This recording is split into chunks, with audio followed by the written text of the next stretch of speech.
What up, y'all? I'm Bokeh Bob, and today we're going to be checking out a couple ultra budget custom keyboards from Final Key Studio.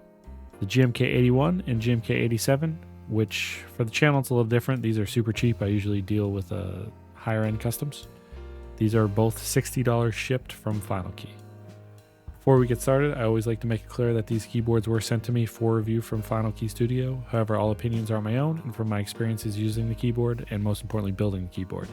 I usually use keyboards for about a week before releasing my review, along with building the keyboard on stream. I built both of these on stream a little while back if you want to check out the VODs. Also, it would be greatly appreciated if you can like and most importantly subscribe to the channel, as it's a great way to support me and allows me to bring more reviews like these to you in the future. Now let's check out the GMK81 and 87, see what comes in the box, give you my thoughts and recommendations on the boards, and we'll obviously see how they sound. Keep in mind both of these boards are basically exactly the same, except they're just two different form factors, a 75% and a TKL. The unboxing experience is the same across the board. As you open the box for both boards, you will receive a bare bones keyboard of your color choice, which is either white or black for both boards. Mine here is already built since I built it on stream. Keep in mind this is a bare bones kit, so it will not come with switches or keycaps.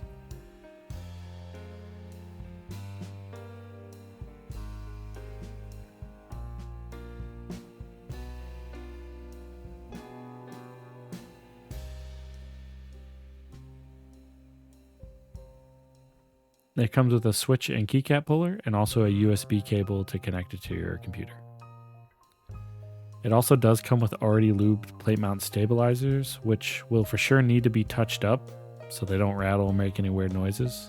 I do recommend using 205 grade 0 on the stems and dielectric grease or 205 grade 0 on the wires. Both of these boards also support screw-in stabilizers if you wanted to go that route.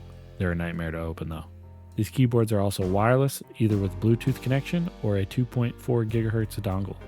As stated before, both of these boards come in at $60 shipped, and I'll have them linked in the description below.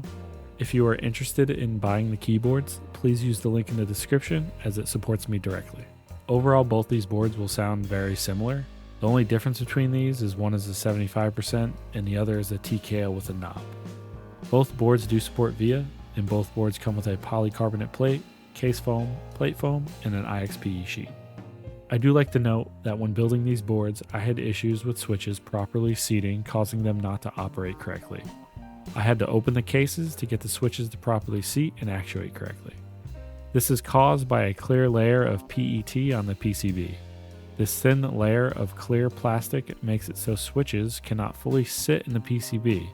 To fix this issue, I had to poke a hole in the center switch hole and physically push the switches in from the top while holding the back side of the hot swap socket. It took a bit of force. Make sure all switches are fully seated correctly in the PCB, or you may have issues where switches are not working correctly. The build process is very straightforward. Throw some switches in, put in some keycaps, and start typing away. Let's see how each board sounds, then we can discuss the perks and quirks, and I'll also give you my recommendation.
Both of these boards are ultra budget, and you can specifically hear it in the sound test.